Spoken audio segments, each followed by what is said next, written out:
Electrophilic substitution reaction, कल हमने halo alkane की न्यूक्लियोफिलिक सब्स्टिट्यूशन रिएक्शन जो थी वो हमने कर ली थी।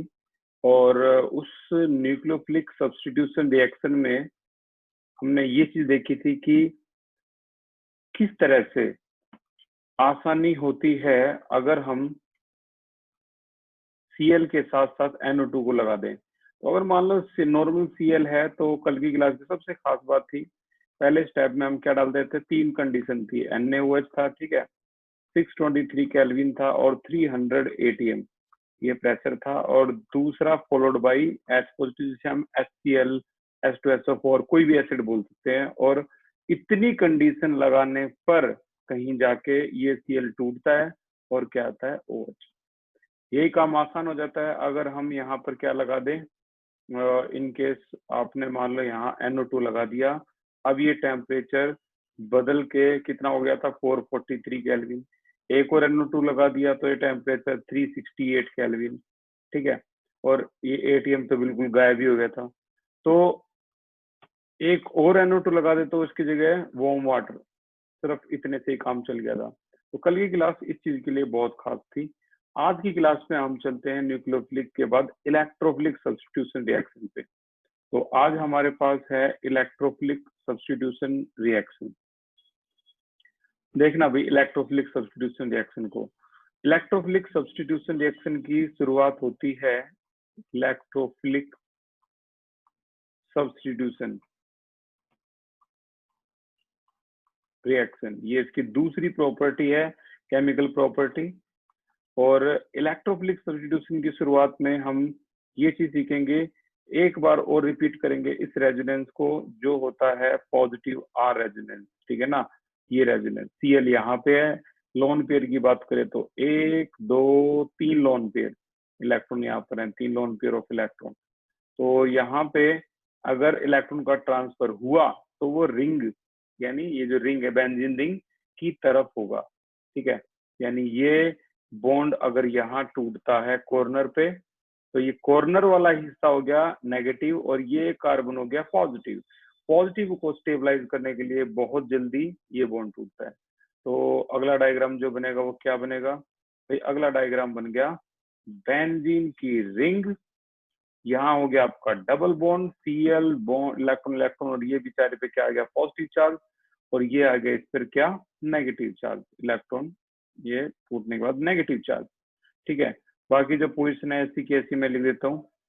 तो कहते हैं कि जब रेजोनेंस स्टार्ट होता है तो दो पोजीशन का दूसरा नाम है ओरिएंटेशन क्रिएट हो जाती हैं, एक जहां इलेक्ट्रॉन डेंसिटी हाई है, एक जहां इलेक्ट्रॉन डेंसिटी लो है। पॉजिटिव का मतलब लो इलेक्ट्रॉन डेंसिटी, नेगेटिव का मतलब हाई इलेक्ट्रॉन डेंसिटी। फिर से अगला एरो जो है वो क्या है, इलेक्ट्रॉन अब यहाँ आएंगे, ये बॉन्ड यहाँ टूटेगा, बॉन्ड यहाँ टूटेगा तो अब की बार इस पोजीशन पे इलेक्ट्रॉन डेंसिटी जो है वो हाई हो जाएगी। तो अगला ही डायग्राम हमारे पास आएगा इस तरीके से, इलेक्ट्रॉन डिसोसिएट हुए तो बॉन्ड, बॉन्ड डिसोसिएट हुआ तो क्या, इलेक्ट्रॉन, ये यहाँ पर इलेक्ट्रॉन है। बाकी बॉन्ड पोजीशन, बाकी सभी position as it is. Last diagram जो था वो क्या था, ये बॉन्ड टूटेगा कॉर्नर पे, इलेक्ट्रॉन इलेक्ट्रॉन यहाँ टूटेंगे तो बॉन्ड। तो फाइनली हमारे पास लास्ट डायग्राम आता है और वो है इस तरीके से, नंबर 4, ये आ गया आपके electron, bond bond double bond positive charge, number 4, number 3, number 2 and number 1। चलो अब एक छोटा सा क्वेश्चन पूछ रहा हूं मैं, अगर इलेक्ट्रोफाइल आया, इलेक्ट्रोफाइल जो कि होता है क्या, इलेक्ट्रॉन लविंग। अब इलेक्ट्रॉन लविंग कौन होगा, इलेक्ट्रॉन लविंग होगा जो पॉजिटिव होगा। तो ये आ गया इलेक्ट्रोफाइल E पॉजिटिव, ठीक है। Nucleophile negative, electrophile positive. रटना हो तो nucleophile N nucleophile N negative तो न्यूक्लियोफाइल नेगेटिव, खत्म। अब इलेक्ट्रोफाइल कहाँ अटैच होगा इस पूरे खेल में, it is clear from the structure number 2, 3 and 4, electrophile कहाँ अटैच होगा, ठीक है भाई, रेज योर हैंड, इलेक्ट्रोफाइल कहाँ अटैच होगा, स्ट्रक्चर नंबर 2, 3, 4 को देखकर बताओ कहाँ अटैच होगा इलेक्ट्रोफाइल। यस मयंक बताइए।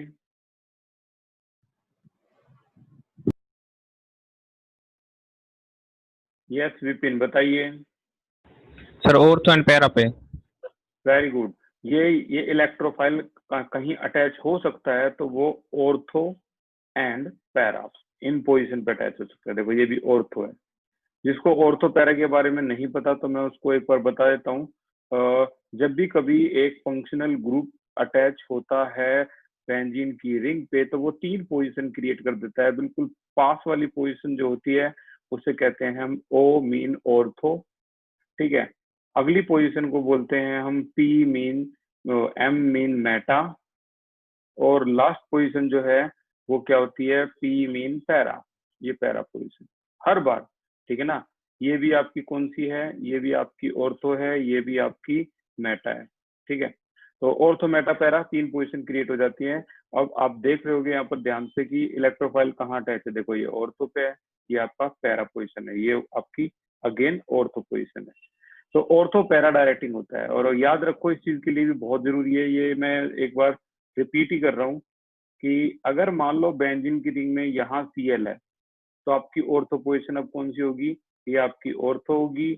अब की बार ये आपकी मेटा होगी, ये आपकी पैरा होगी। तो जो डिसाइडर है वो कौन होता है, फंक्शनल ग्रुप, ठीक है। यही बताता है कौन सी आपकी ऑर्थो है, कौन सी आपकी मेटा है, कौन सी आपकी पैरा है, ठीक है। ये स्ट्रक्चर बेंजीन रिंग का बिल्कुल वैसे ही है। अब आप अपने जो सिर को, अपने फेस को ऐसे करके देखोगे तो आपको ये पूरा का पूरा वही डायग्राम दिखाई देगा जो ये है। तो 3 पोजीशन क्रिएट होती हैं, ये बात साफ है। हालांकि 11th क्लास रिपीट हो रही है थोड़ी थोड़ी। ई पॉजिटिव यानी इलेक्ट्रोफाइल जो है यहाँ पर क्या है, ऑर्थो पैरा डायरेक्टिंग। ओके चलो अब इसकी जो रिएक्शंस हैं वो देखते हैं। सबसे पहले पहली रिएक्शन नंबर 1 जिसका नाम है, एक बात यहाँ यूनिवर्सल ट्रूथ लिख देता हूँ मैं, ई पॉजिटिव क्या होते हैं, हमेशा ऑर्थो पैरा डायरेक्टिंग। किसके लिए, क्लोरोबेंजीन के लिए, C6H5Cl के लिए, जो पॉजिटिव रेजोनेंस शो कर रहा है, ठीक है। तो इलेक्ट्रोफाइल क्या होते हैं, ये ऑर्थो पैरा डायरेक्टिंग। C6H5Cl क्या होता है भाई, क्लोरोबेंजीन होता है, शॉर्ट में लिख दिया मैंने इसको। ओके आगे चलते हैं हम नंबर 1 पे। आगे हमारी अब रिएक्शन स्टार्ट होगी। पहले का नाम है नाइट्रेशन। नाइट्रेशन, तो नाइट्रेशन में हम क्या इस्तेमाल करने वाले हैं, ये है हमारा क्लोरोबेंजीन, दिस इज क्लोरोबेंजीन। और अब आ गया नाइट्रेशन। नाइट्रेशन के कंपोनेंट याद है, भूल गए, रेज योर हैंड किसी को नाइट्रेशन का टूल्स पता हो तो। 11th class, raise your hand. Yes Rupesh बताइए,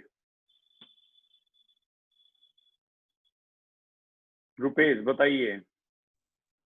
भैया conc H2SO4 plus conc HNO3। क्या बात है, ये हुई ना बात।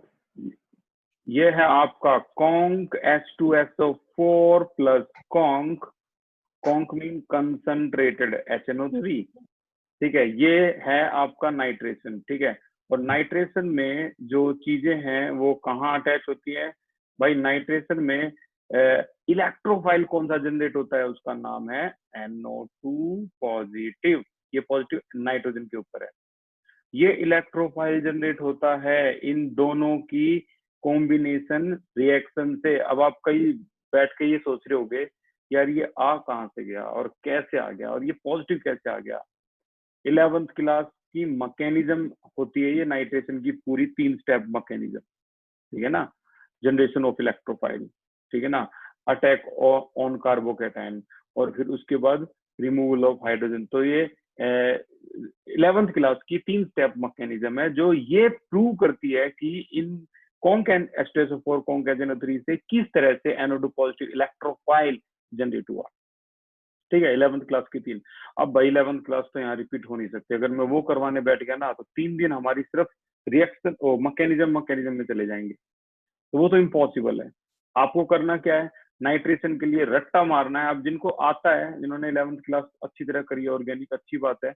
नहीं आता तो आपको क्या करना है, रट्टा मारना है यहाँ पे कि नाइट्रेशन में जो इलेक्ट्रोफाइल जनरेट होता है वो होता है NO2 पॉजिटिव। पॉजिटिव का मतलब है इलेक्ट्रोफाइल, ठीक है ना।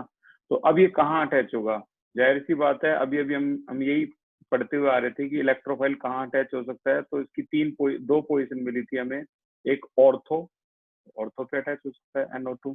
और एक पोजीशन होती है आपकी कौन सी, पैरा, ये वाली पोजीशन होती है आपकी Cl, ये पोजीशन है पैरा। ठीक है, चलो जल्दी से रेज योर हैंड और बताओ इनमें दोनों में से, ऑर्थो पैरा में से मेजर कौन सा है, मेजर। वैशाली बताइए। फर्स्ट। नहीं, ऑर्थो पैरा में से मेजर। रिद्धि बताइए। सर सेकंड, पैरा वाला।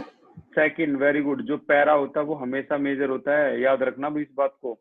मैं रिपीट कर देता हूँ, ये 81% बनता है और ये सिर्फ 19% बनता है। यानी इमेजिन करो, अगर आपने एक टेस्ट ट्यूब में क्लोरोबेंजीन में अगर क्या डाल दिया, कॉन्क H2SO4 और कॉन्क के डाल दिया, तो आप इमेजिन करो कि आपका 81%, जो 81% है वो क्या बनेगा, आपका पैरा बनेगा। और सिर्फ 19% जो बनेगा वो क्या बनेगा आपका, ये ऑर्थो बनेगा। ठीक है ना। तो हमेशा जो मेजर होता है वो क्या होगा, पैरा होगा, एवरी टाइम। ये था नाइट्रेशन, जिसमें इलेक्ट्रोफाइल जो जनरेट हुआ उसका नाम था NO2 पॉजिटिव, पॉपुलर। सेकंड पे आ जाते हैं जल्दी से, हेलोजिनेशन। हेलोजिनेशन बाकियों से ज्यादा इंपॉर्टेंट है। ठीक है, हेलोजिनेशन। तो हेलोजिनेशन क्या होता है भाई, बेंजीन के साथ यहाँ क्या था, Cl, तो क्लोरोबेंजीन, और एक बार फिर हेलोजन डाल दिया Cl2। तो बताओ किसकी प्रेजेंस होगी 11th क्लास, किसकी प्रेजेंस में ऐसा कर सकते हैं, टूल्स का नाम बताओ, कुश बताइए, कुश।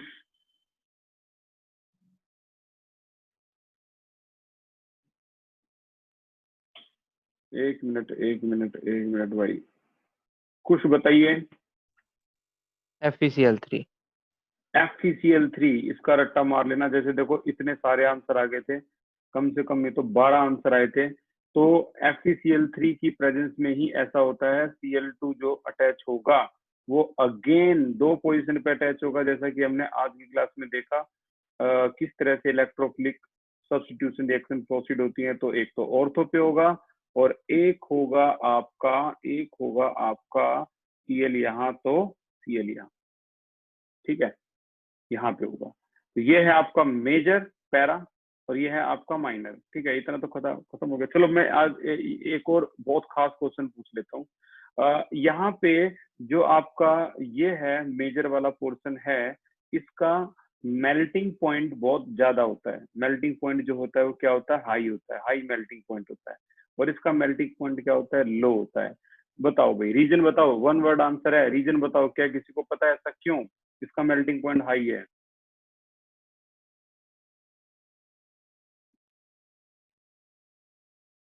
श्रेया बताइए।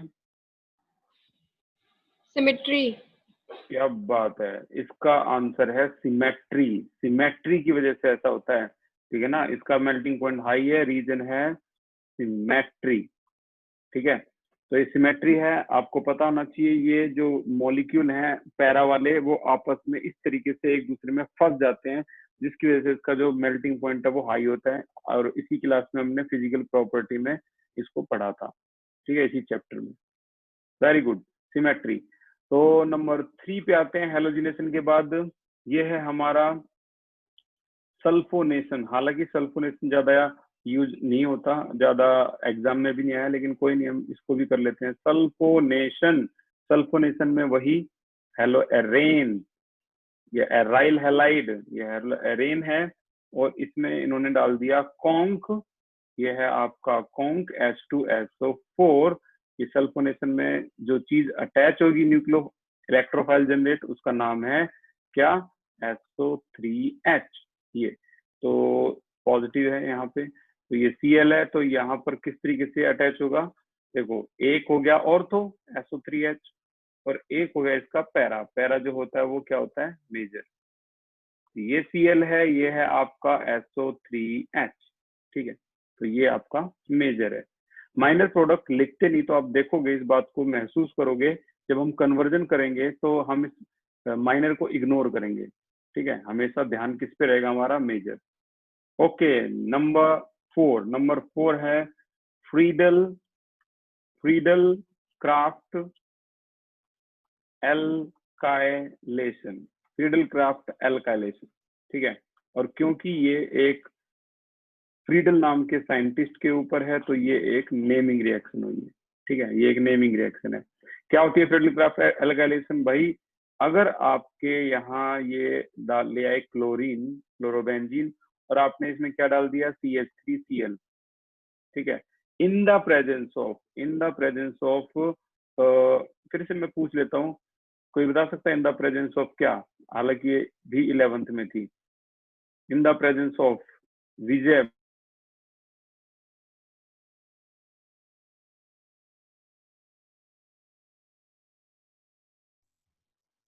anhydrous AlCl3.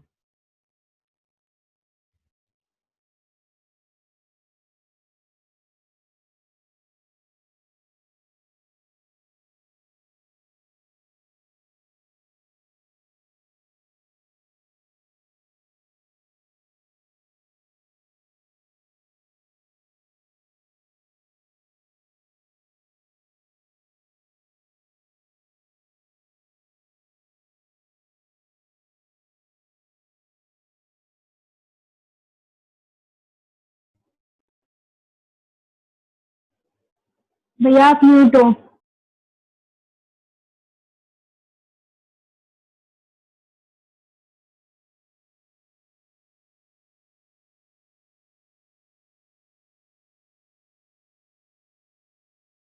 Okay okay okay, ठीक है ठीक है, अब आगे होगी शायद आवाज, ठीक है।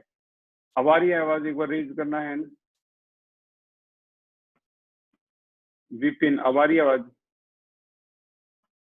Yes sir. ओके ओके, चलो ठीक है।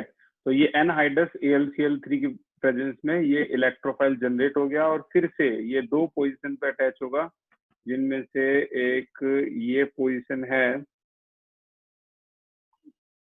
Cl यहाँ पे ऑर्थो पे, और एक पोजीशन है आपकी क्या, पैरा, ये है आपकी पैरा पोजीशन, यहाँ अटैच हो जाएगा। फिर से पैरा जो है वो मेजर है, ये आपकी फ्रीडल क्राफ्ट एल्काइलेशन थी। तो आपको पूरी रिएक्शन जो है Friedel craft alkylation, naming reaction अगर आपके एग्जाम में आती है तो आपको साइड प्रोडक्ट भी लिखने होते हैं नेमिंग रिएक्शन में, और 2 लाइन लिखनी होती है। 2 लाइन कैसे? When haloalkane combine with alkyl halide in the presence of anhydrous AlCl3 it will form 2 product, जिसमें मेजर और माइनर दोनों है, उनके नाम लिख सकते हो, और उसके बाद ये रिएक्शन आपको वहां पर गिवन में देनी होगी। तो ये होगी आपकी, और फाइनली ये चैप्टर में अब एक एक चीजें खत्म होती चली जाएंगी। थोड़े दिन का चैप्टर बचा हुआ है, 90% चैप्टर खत्म हो चुका है, ठीक है। तो एक एक चीजें खत्म होती चली जाएंगी। ये आपकी चैप्टर की लास्ट चीज है, यानी लास्ट नेमिंग रिएक्शन है, नाम है फ्रीडल क्राफ्ट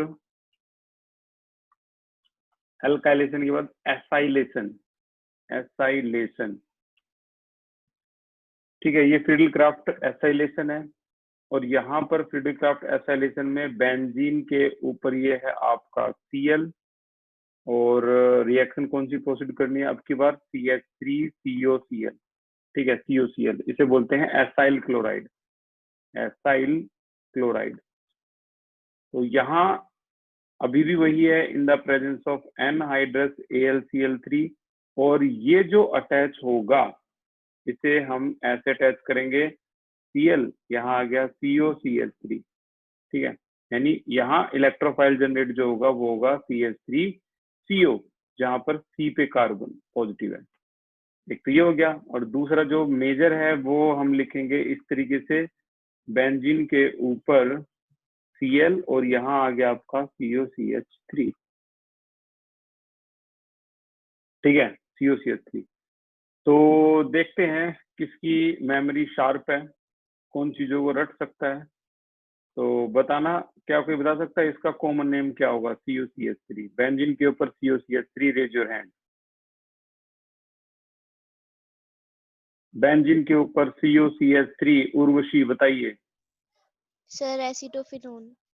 वेरी गुड, ये होता है एसिटोफिनोन, आने वाला ही है बहुत जल्दी, ये भी एसिटोफिनोन, ठीक है।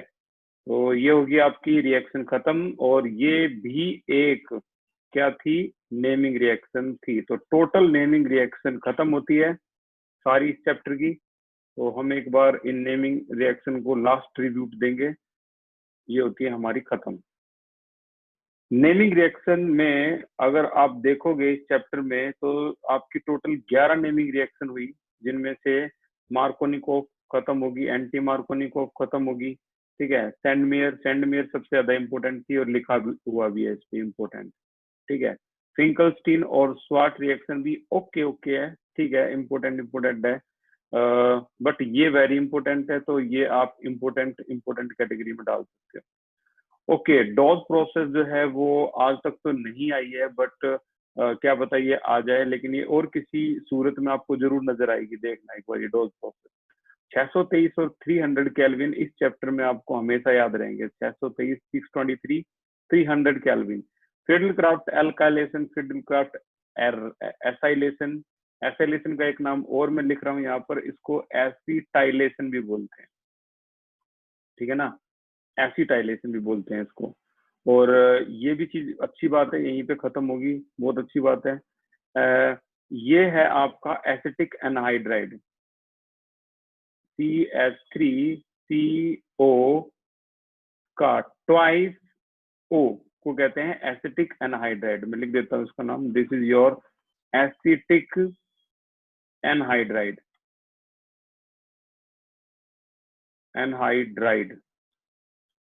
ओके, एक होता है आपका O2, वो पेरोक्साइड होता है। अगर बाहर O की जगह O2 आ गया तो वो पेरोक्साइड हो जाएगा। तो इसमें इसके टॉप पे लिखा हो तो हम देखते हैं मोर, ठीक है। तो ये एसिटिक एनहाइड्राइड है। इसका स्ट्रक्चर मैं आपको ओपन करके दिखाता हूँ। देखो CH3 C double bond O, नीचे CH3 C double bond O, और ये दोनों किससे अटैच है? O से। देख लो एक बार जल्दी से। और किससे रिएक्शन करनी है इसकी? Cl से। तो ये रिएक्शन इसकी करनी है क्लोरोबेंजीन से। तो ये बॉन्ड कहाँ टूटता है? ये बॉन्ड यहाँ से टूट जाता है, ठीक है। तो ये बॉन्ड यहाँ से टूटेगा तो आंसर क्या आएगा? आंसर आएगा आपका बेंजीन। और ये बॉन्ड जो यहाँ से टूटा, तो ये इस पूरे ग्रुप को ध्यान से देखो, ये यहाँ क्या था? Cl था, और ये आपका पूरा जो ग्रुप जो सर्कल में है COCH3, ये आ गया ऐसे। अच्छा, अब आप सोच रहे हो कि नीचे वाले का क्या हुआ होगा? इस नीचे वाले का क्या हुआ होगा? तो देखो, ये तो आपको ही पता है, बेंजीन के हर पोजीशन पे हाइड्रोजन होता है, तो यहाँ भी हाइड्रोजन हुआ होगा। यहाँ देखो, यहाँ तो हाइड्रोजन नहीं है, लेकिन जो ये हाइड्रोजन है वो इससे कंबाइन हो जाता है और क्या निकालता है साइड में? CH3COO, और ये H कंबाइन होके H, तो ये निकाल देता है एसिटिक एसिड। तो इस तरीके से एसिटिक एनहाइड्राइड की जो रिएक्शन है ये भी बहुत खास है। मैं आपको 3 बहुत बल्कि कंपाउंड याद करवाऊंगा, जिनमें से एक एसिटिक एनहाइड्राइड है। रजिस्टर के टॉप पे जरूर लिख लेना इसको, एसिटिक आइडाइड, ठीक है। ये एसिटिक एनहाइड्राइड से भी होती है, आपके एनसीईआरटी में नहीं है लेकिन एग्जाम में आती है। फिटिक रिएक्शन हमने कर ही ली है। अच्छा, इसके अलावा वर्ड फिटिक रिएक्शन ये भी हम कर चुके हैं। तो आगे बढ़ते हैं, आपके नोट्स में भी है ये एसिटिक एनहाइड्राइड वाली रिएक्शन फिडलक्राफ्ट एसिटाइलेशन में। ये हो गया यहाँ तक खत्म। और आगे चलते हैं इस चैप्टर में, मूव ऑन करते हैं। तो अब हमारे पास है reaction with metal. Number 3rd property और फाइनल प्रॉपर्टी, और ये सारी प्रॉपर्टी होती है यहाँ खत्म, जिसका नाम है reaction with metal. Reaction with metal में यहाँ क्या आएगा? देखो, हम क्या पढ़ रहे हैं? हम पढ़ रहे हैं हेलोएरेन, हम ये तो पढ़ रहे हैं हेलोएरेन। अच्छा, यहाँ किसके साथ रिएक्शन मेटल? सोडियम। कितने मोल? 2 मोल। यहाँ भी कितने मोल? 2 मोल। तो अगर ये 2 मोल कंबाइन हो जाए तो जाहिर सी बात है, in the presence of dry ether, तो ये क्या बनेगा? 2 मोल 2 NaCl, और ये आपका बन गया डाईफिनाइल। ये आपका बन गया डाईफिनाइल, ठीक है। अच्छा, अगर इसकी जगह ये होता, ऊपर वाली रिएक्शन एक नाम है जिसको कहते हैं फिटिक रिएक्शन। दिस इज फिटिक रिएक्शन, ये भी एक नेमिंग रिएक्शन है। ठीक है, अगली रिएक्शन में अगर हम देखें तो वही क्लोरोबेंजीन है, ये क्लोरोबेंजीन है, ठीक है, और दूसरा है CH3Cl, और यहाँ कितने मोल, 2 मोल हमें क्या लेना है, सोडियम, 2 मोल सोडियम, और ये कन्वर्ट हो गया, देखो ये Cl आपका, ये Cl और ये Cl, ये Cl किसके साथ, 2 Na के साथ, 2 NaCl गया, और अब जो बना वो बना आपका बेंजीन के ऊपर CH3, जिसको हम बोलते हैं टॉलुइन। ठीक है, and this naming reaction is known as Wurtz Fittig reaction, जो कि एक पॉपुलर नेमिंग रिएक्शन है। तो इस चैप्टर में सबसे ज्यादा एग्जाम में आने वाली रिएक्शन है सैंडमेयर, और दूसरी जो मैंने बताई थी कौन सी, सैंडमेयर से पहले इंपोर्टेंट सेक्शन लगा हुआ है उस पे एक और जो नेमिंग रिएक्शन है, देख लेते हैं कौन सी थी। सैंडमेयर तो है ही है इंपोर्टेंट, वो तो उसका तो कोई है ही नहीं, सैंडमेयर पे लगा हुआ है। ठीक है, और दूसरी फिंकलस्टीन और स्वार्ट्स में से कुछ आ सकती है अगर आई तो। ये एक सेक्शन इसका खत्म आज नेमिंग रिएक्शन का, और आगे चलते हैं। नेक्स्ट जो हमारा आज का जो टॉपिक है वो है एनसीईआरटी का ये टॉपिक, जिसपे हम सबसे ज्यादा फोकस करने वाले हैं। एनसीईआरटी आपके पास होगी, और इस क्वेश्चन को एक बार ध्यान से देख लो। ये क्वेश्चन है कि मोस्ट इंपोर्टेंट रीजनिंग क्वेश्चन की दुनिया का सबसे ज्यादा इंपोर्टेंट क्वेश्चन यही है। इसीलिए मैंने आज एक काम किया है, प्रदीप फंडामेंटल का भी एक सॉल्यूशन आपको सेंड कर दिया है व्हाट्सएप पे, तो आप वो भी देख लेना एक बार, और क्यों इतना खास क्वेश्चन है समझना एक बार। देखो, जैसे कि आपको पता है इलेक्ट्रॉन विड्रॉइंग ग्रुप नेचर जो है वो किस किस का होता है, इलेक्ट्रॉन विड्रॉइंग, जिसमें पूरा सबसे बड़ा जो इनका कैप्टन है वो है NO2, ये इलेक्ट्रॉन अपनी तरफ खींचने में माहिर है। Cl भी इलेक्ट्रॉन विड्रॉइंग नेचर का होता है, इलेक्ट्रॉन अपनी तरफ खींचता है ये। ठीक है, इसी तरह से COOH हो गया, CH हो गया, सभी इलेक्ट्रॉन विड्रॉइंग नेचर है। ये Cl भी इलेक्ट्रॉन विड्रॉइंग नेचर है। तो इनका कहना ये है कि जब क्लोरीन का इलेक्ट्रॉन विड्रॉइंग नेचर है, अपनी तरफ खींचता है इलेक्ट्रॉन, फिर भी ये रेजोनेंस बनाते समय, लो मैं आपको बता देता हूँ, फिर भी ये रेजोनेंस बनाते समय अपना जितना भी फोकस है ना वो इस ऑपरेशन में लगा देना। आप जो अभी हम जो ऑपरेशन कर रहे हैं ना, वो एक बहुत बड़ा शिकार है। अगर ये आपके दिमाग में आ गया ना क्वेश्चन, तो आज की सबसे बड़ी अचीवमेंट है केमिस्ट्री के अंदर। ये इलेक्ट्रॉन्स हैं। क्वेश्चन मैं फिर से रिपीट कर देता हूँ, क्वेश्चन ये है, जबकि Cl का नेचर तो इलेक्ट्रॉन अपनी तरफ खींचने वाला नेचर होता है ना, इलेक्ट्रॉन विड्रॉइंग नेचर, फिर भी हमने देखा है कि रेजोनेंस में Cl इलेक्ट्रॉन खींचने के लिए मशहूर है। फिर भी जब हम रेजोनेंस को रीड करते हैं तो वहां पर क्लोरीन हमें इलेक्ट्रॉन देता हुआ दिखाई देता है। तो जो आपके सामने ये 2 डायग्राम है, जिसमें एक लेफ्ट में रेड कलर में जो दिख रहा है आपको, उसमें क्लोरीन इलेक्ट्रॉन अपनी तरफ खींच रहा है, और जब भी कोई ऐसा इलेक्ट्रॉन विड्रॉइंग नेचर अपनी तरफ इलेक्ट्रॉन खींचता है, इस प्रक्रिया को बोलते हैं, the process is called negative I effect. ठीक है, और जब रिंग की तरफ इलेक्ट्रॉन का ऐसे ट्रांसफर होता है, इस प्रक्रिया को कहते हैं, the process is called positive are effect. तो यहाँ तो कंपटीशन है। अब इस क्वेश्चन को एक बार दोबारा रीड करते हैं।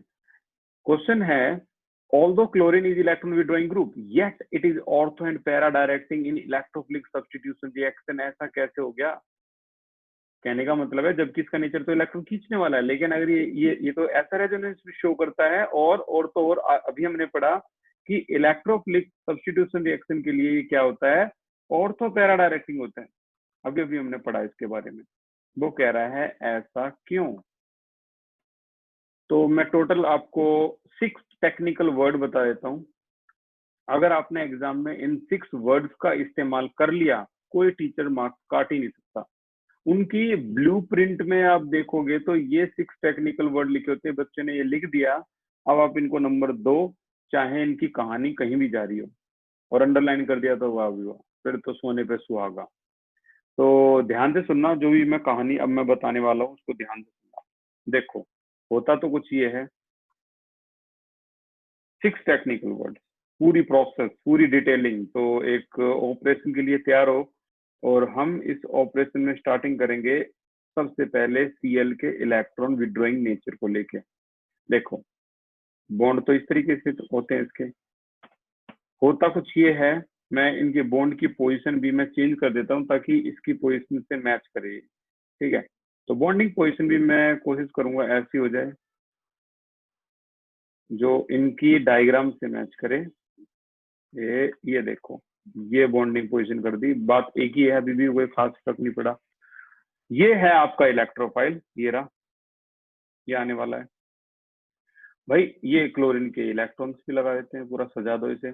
ये बात तो साफ है, ये बॉन्ड यहाँ टूटेगा, इस पर ऑलरेडी एक हाइड्रोजन है, और इस बात पे आप एग्री करोगे, already it contain a hydrogen at every position, every corner position. Okay, तो ये देखो क्या बन गया, ये बन गया आपका, यहाँ पर ऑलरेडी हाइड्रोजन था, बॉन्ड टूट चुका है, नेगेटिव चार्ज आ चुका है, यहाँ आ गया इलेक्ट्रोफाइल, और ये हिस्सा जो है ये हो गया positive. As you know very well, जब बॉन्ड यहाँ टूटेगा तो ये हिस्सा जो है, यहाँ इलेक्ट्रॉन आएंगे, ये इलेक्ट्रॉन आएंगे इस हिस्से पे, और इस हिस्से पे क्या चार्ज आ जाएगा, पॉजिटिव, क्योंकि बेचारे का एक इलेक्ट्रॉन चला गया। तो यहाँ बचा क्या, यहाँ ये क्लोरीन बच गया, ये बॉन्ड ऐसे के ऐसे, ऐसे के ऐसे। उम्मीद है यहाँ तक का डायग्राम आपको बिल्कुल अच्छी तरह से समझ में आया होगा, कोई आपके दिमाग में उलझन होगी नहीं।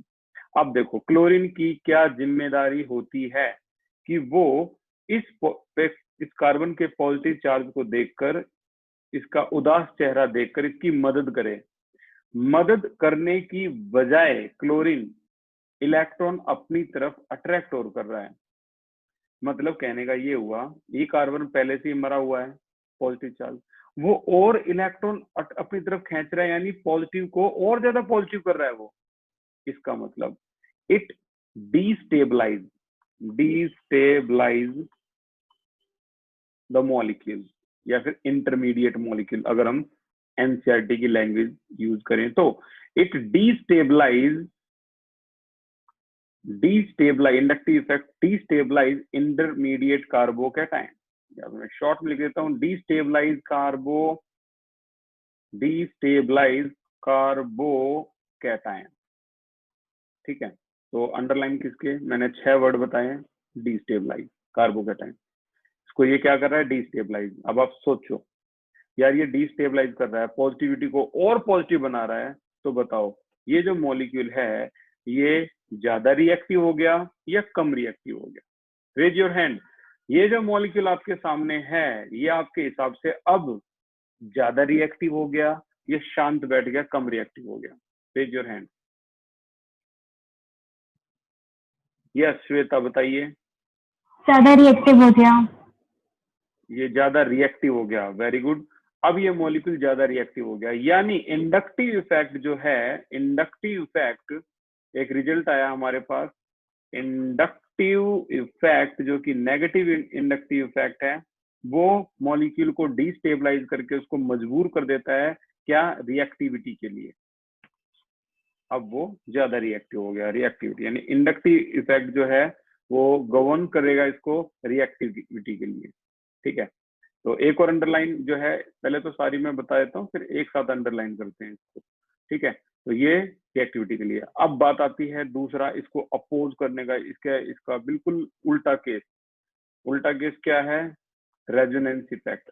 रेजोनेंस इफेक्ट क्या करेगा, देखो ये Cl है, ये बॉन्डिंग पोजीशन ऐसी कैसी है, बॉन्ड अभी भी ये इस तरीके से डिसोसिएट होगा, ये इस तरीके से, ठीक है। तो कुछ पोजीशन ऐसी हो जाएगी, यहाँ पे ये नेगेटिव चार्ज है, नेगेटिव चार्ज पे पहले से हाइड्रोजन है, और ये इलेक्ट्रोफाइल आया हुआ है अटैच होने के लिए, तो वो इलेक्ट्रोफाइल यहाँ अटैच हो गया, जाहिर सी बात है इलेक्ट्रॉन, ये सब पॉजिटिव हो गया, ठीक है।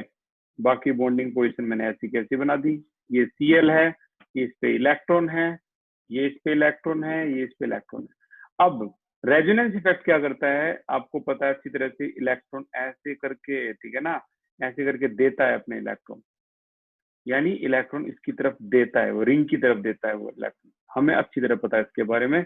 ये पॉजिटिव आर रेजोनेंस इफेक्ट की बात हो रही है। तो पॉजिटिव आर इफेक्ट क्या कर रहा है इसको, पॉजिटिव चार्ज को, यार ये तो खुश हो जाएगा बहुत ज्यादा, ये तो इतना खुश हो जाएगा पॉजिटिव चार्ज, जैसे इलेक्ट्रॉन उसने अपने तोड़ दिए। तो अगले ही डायग्राम में यू नो वेरी वेल कि अगले ही डायग्राम में वो यहाँ पर इस तरह से डबल बॉन्ड दिखाएगा। Cl दो इलेक्ट्रॉन क्या हो जाएगा, Cl पॉजिटिव हो जाएगा। Cl ये जो Cl है ये आपका पॉजिटिव हो जाएगा और ये पॉजिटिव चार्ज गायब हो जाएगा, मतलब वहां वो उसको और पॉजिटिव कर रहा था, यह पॉजिटिव चार्ज गायब हो जाएगा और यहाँ आपका H और E प्रोसीड, यानी ये ऑर्थो और पैरा पोजीशन पे जाने के लिए उकसा रहा है पॉजिटिव आर इफेक्ट।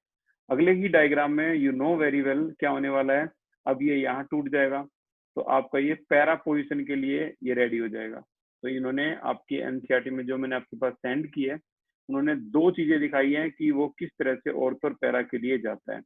मैंने जो आपके पास सेंड किया, देखो ये इलेक्ट्रोफाइल यहाँ भी है, यहाँ भी है। इससे बहुत खास डायग्राम तो यार जो मैंने आपके पास सेंड किया है वो बहुत अच्छा डायग्राम है प्रदीप फंडामेंटल का, ठीक है। तो वो ऑर्थो और पैरा पोजीशन के लिए उकसा रहा है, यानी वो रिएक्टिविटी के लिए उकसा रहा था, inductive effect. On the other hand plus are effect इसको उकसा रहा है किसके लिए, ओरिएंटेशन के लिए। ओरिएंटेशन से मेरा मतलब है पोजीशन, पोजीशन से मेरा मतलब है ऑर्थो एंड पैरा, ठीक है ना। तो पॉजिटिव आर इफेक्ट इसको गवर्न कर रहा है कि ये ऑर्थो पैरा पे जाए। इंडक्टिव इफेक्ट इसकी रिएक्टिविटी को अल्टीमेटली बढ़ा रहा है, क्यों, पहले से बेचारा मरा हुआ है पॉजिटिव चार्ज को और पॉजिटिव कर रहा है। तो उम्मीद है ये सारी जो कहानी सुनने के बाद अब जो आप रियल कहानी इनकी जो रिटर्न में सुनोगे तो आपको ऐसा लगेगा जैसे मक्खन मलाई है। और मैं बता दूं ये इतना मक्खन मलाई वाला क्वेश्चन था नहीं जो अब लगने वाला है आपको। बच्चे इसकी नकल बनाते हैं क्योंकि एग्जाम में इतना ज्यादा आता है, इतना ज्यादा प्री बोर्ड में पूछा गया है कि ये इस पूरे चैप्टर का ना रैंक 1 क्वेश्चन है। मैं इसीलिए तो मैं इतना अपना एफर्ट लगा रहा हूँ इस पे, पूरे चैप्टर का मैं बता दूं आपको रैंक 1 क्वेश्चन। रीजनिंग का तो है ही है, वो तो रीजनिंग में तो इसको लिखेंगे ही लिखेंगे। अच्छा मैं एक बार रीड कर देता हूँ वो 6 वर्ड भी, अब एक एक करके सुनते रहना। Chlorine withdraw electron through inductive effect, पहला अंडरलाइन, ठीक है। इंडक्टिव इफेक्ट से इलेक्ट्रॉन निकालेगा। Release electron through resonance effect, through inductive effect chlorine destabilise, ये देखो destabilise the intermediate carbocation during the electrophilic substitution reaction. और उसके बाद ये डायग्राम इतना, ठीक है। फिर उसके बाद through resonance halogen tend to stabilize the carbocation, you know very well, and effect is more pronounced at ortho and para position, ठीक है। the inductive effect, ये लाइन जरूर लिखनी है, the inductive effect is stronger, ये stronger than resonance effect। देखो stronger कौन सा है, इंडक्टिव है। cause net electron withdrawal and cause net deactivation, वो उसको deactivate करना चाहेगा।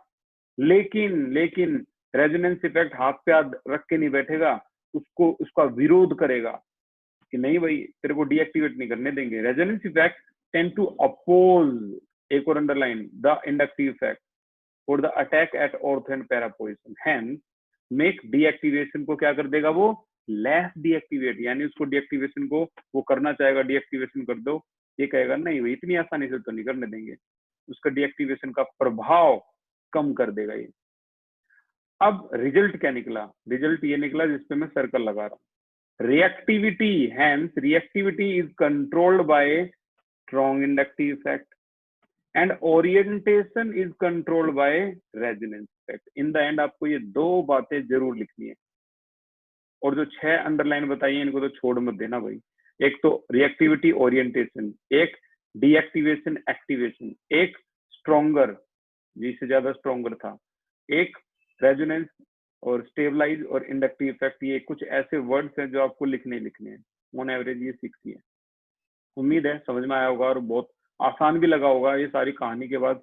और बिना कहानी के बाद डिस्कस करते तो भाई ये खून पी लेता, तो इसीलिए अच्छी तरह से समझ लेना इसके नोट्स को। इसको रीजनिंग में जरूर डालना, वैसे तो ऑलरेडी होगा रीजनिंग में।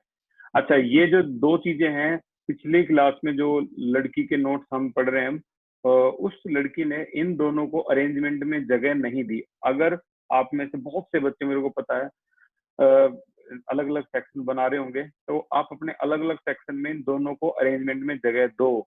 क्या कह रहा है, इन सभी में से कौन सा SN2 रिएक्शन ज्यादा प्रोसीड करेगा? SN2 के लिए इन दोनों पेयर में से कौन जीत गया? पहले वाला ये जीत गया, 1 डिग्री था। इन दोनों में से कौन जीत गया? ये जीत गया, 2 डिग्री था। इन दोनों में से कौन जीत गया? रेज योर हैंड थर्ड के लिए। SN2 मैकेनिज्म में से कौन जीता थर्ड में? SN2 is more pronounced in third. कौन जीतेगा बताओ? दोनों 1 डिग्री है।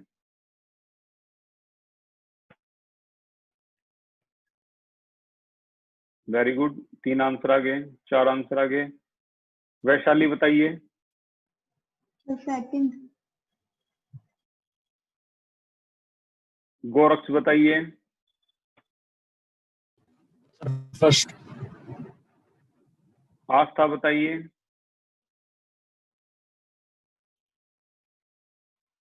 आस्था बताइए। Sir first. सृष्टि बताइए। भाई फर्स्ट करेक्ट आंसर है।